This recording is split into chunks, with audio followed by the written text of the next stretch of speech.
Sebelum melanjutkan, jangan lupa subscribe dulu, terima kasih. Bab 93 sekarang. Chu Yuan menggambarkan kejadian tahun itu dengan jelas dan penuh warna.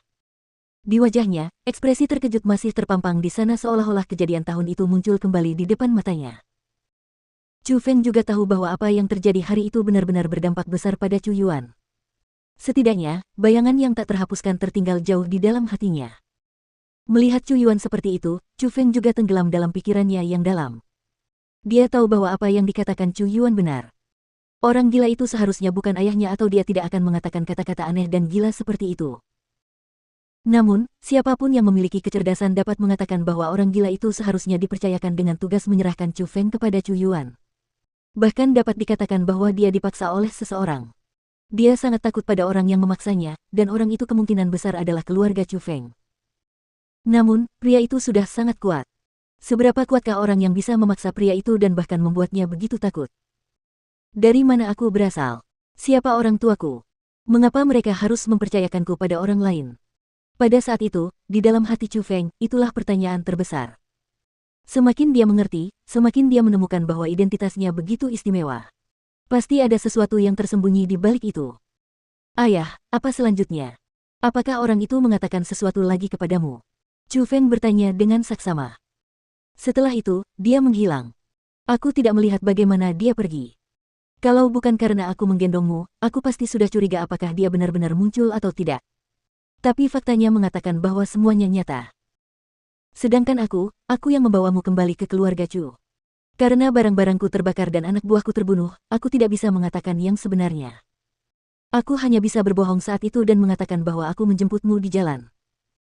Tetapi setelah mengetahui apa yang terjadi, keluarga tidak menyetujui aku membesarkanmu dan menganggapmu pembawa sial.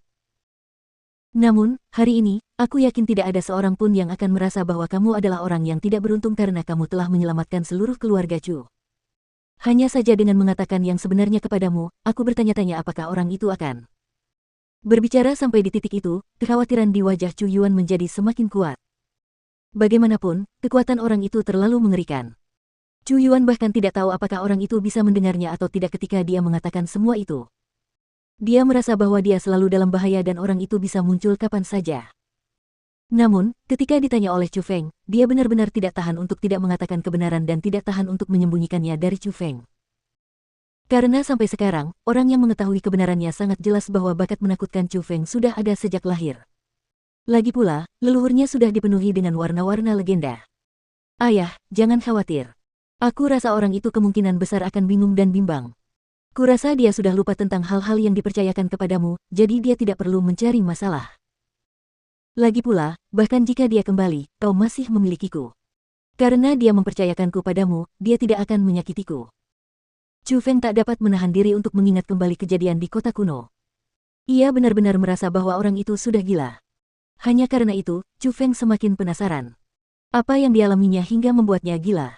Apakah orang tuanya? Bagaimanapun, Chu Feng sudah memiliki berbagai macam pertanyaan yang berkecamuk di dalam hatinya dan itu membuatnya sedikit bingung. Chu Feng yang terdorong oleh pertanyaan-pertanyaan itu ingin mengetahui kebenarannya. Dari mana asalnya? Siapa orang tuanya? Yang terpenting adalah, mengapa orang tuanya menitipkannya kepada orang lain? Apa yang terjadi tahun itu? Itulah jawaban yang paling ingin diketahui Chu Feng. Wah, itu bagus sekali. Tapi, Fenger, apapun yang terjadi di masa depan, kamu akan selalu menjadi kebanggaanku. Meskipun aku tahu bahwa kamu yang luar biasa itu tidak ada hubungannya denganku dan aku tahu bahwa kamu mendapatkan semua itu dari orang tuamu. Namun, di hatiku, kamu tetap anakku. Tiba-tiba, Chu Yuan tampak lega, seolah hidup dan mati tidak menjadi masalah. Baginya, memiliki putra seperti Chu Feng sudah cukup. Ayah, jangan berkata begitu. Kalau bukan karenamu, aku pasti sudah mati kelaparan. Bagaimana mungkin aku bisa ada di sini hari ini? Tidak peduli apa yang dikatakan orang lain, di hatiku, kau adalah ayahku. Ayah yang sangat berkualitas. Semua perkataan Chu Feng berasal dari hatinya. Jika bukan karena Chu Yuan yang membawanya masuk tahun itu, orang lain mungkin tidak akan begitu bersemangat. Bahkan jika dia mengikuti pria gila itu, mungkin dia akan dipukul sampai mati karena kecerobohannya. Jadi, Chu Feng sangat berterima kasih kepada Chu Yuan dan dia sangat menyayanginya. Meskipun dia merindukan orang tua kandungnya sendiri. Perasaan selama bertahun-tahun ini membuat Chu Feng merasa bahwa Chu Yuan adalah orang tua kandungnya karena sampai sekarang, orang yang membuatnya merasakan kasih sayang kekeluargaan, orang yang membuatnya merasakan kasih sayang seorang ayah, tidak lain adalah Chu Yuan. Namun, Chu Feng tidak lagi menyalahkan orang tua kandungnya. Dia merasa bahwa kemungkinan besar itu adalah sesuatu yang tidak dapat diungkapkan atau mereka tidak akan mempercayakan dirinya kepada orang lain dan bahkan menggunakan ancaman. Chu Yuan saat ini tidak dapat berkata apa-apa karena emosinya yang meluap. Air mata mengalir di matanya dan dia benar-benar tersentuh oleh kata-kata Chu Feng. Dia merasa bahwa selama ini, sebagai seorang ayah, dia tidak melakukan tugasnya dengan baik. Dia memang membuat Chu Feng merasa sangat kesal. Selain itu, jika bukan karena ancaman dari orang gila saat itu, mungkin dia bahkan tidak akan membesarkan Chu Feng. Ayah, aku punya hadiah untukmu. Chu Feng mengeluarkan seikat spiritual badge dari kosmos saknya dan memberikannya kepada Chu Yuan. Kelihatannya ada hampir 100 manik-manik. Fenger, ini terlalu mahal. Aku tidak sanggup membelinya.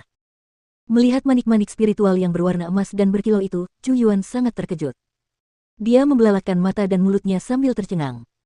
Meskipun dia telah menemukan kantong kosmos milik Chu Feng, dia tidak akan pernah menyangka bahwa ada begitu banyak manik-manik spiritual di dalam kantong itu. Perlu diketahui, bahwa begitu banyak spiritual badge merupakan harta yang sangat besar bagi keluarga Chu dan Chu Feng memberikan semuanya kepadanya. Tentu saja, mustahil baginya untuk menerimanya. Fenger, sekarang, apakah kamu sedang berada di titik-titik penting kultivasi? Dengan bakatmu, manik-manik spiritual ini dapat membantumu menembus alam asal. Kamu sebaiknya tetap menyimpannya untuk dirimu sendiri. Chu Yuan mulai menghindarinya dengan segala cara. Chu Feng hanya tersenyum tipis, ayah, aku masih punya spiritual badge. Ambillah ini. Dalam 2 hari lagi, semua kekuatan di daerah pegunungan ini akan datang dari undangan. Pada saat itu, aku yakin akan ada beberapa konflik. Kakek sedang terluka parah sekarang dan semua beban akan jatuh di pundakmu. Jadi, kamu harus masuk ke alam origin dalam 2 hari atau akan sangat sulit bagi kekuatan-kekuatan itu untuk mengakui kesetiaan kepada kita. Menembus alam origin dalam 2 hari. Hati Chu Yuan menegang. Meskipun ia mendesak mereka dengan kata-kata, dalam hatinya, ia benar-benar ingin memasuki alam origin. Melihat begitu banyak spiritual badge di tangan Chu Feng, mungkin ia benar-benar bisa berhasil. Ambil saja. Atas permintaan Chu Feng, Chu Yuan hanya bisa mengambilnya. Dengan bantuan Chu Feng, ia mulai memurnikan manik-manik spiritual dan ingin mengandalkan energi spiritual yang besar untuk menerobos ke alam asal yang diimpikannya. Pada saat yang sama, di zona inti sekolah Azure Dragon, pemandangan lain tengah terjadi. Leng Wusui berdiri di istana bawah tanah yang gelap. Wajahnya sangat marah dan di depannya, Liu Bing berdiri di sana dengan ketakutan di seluruh wajahnya. Melihat Liu Bing seperti itu, Leng Wusui sedikit mengernyit dan bertanya dengan serius, maksudmu ada seseorang yang diam-diam melindungi Chu Feng dan setidaknya dia adalah seorang ahli dari alam mendalam.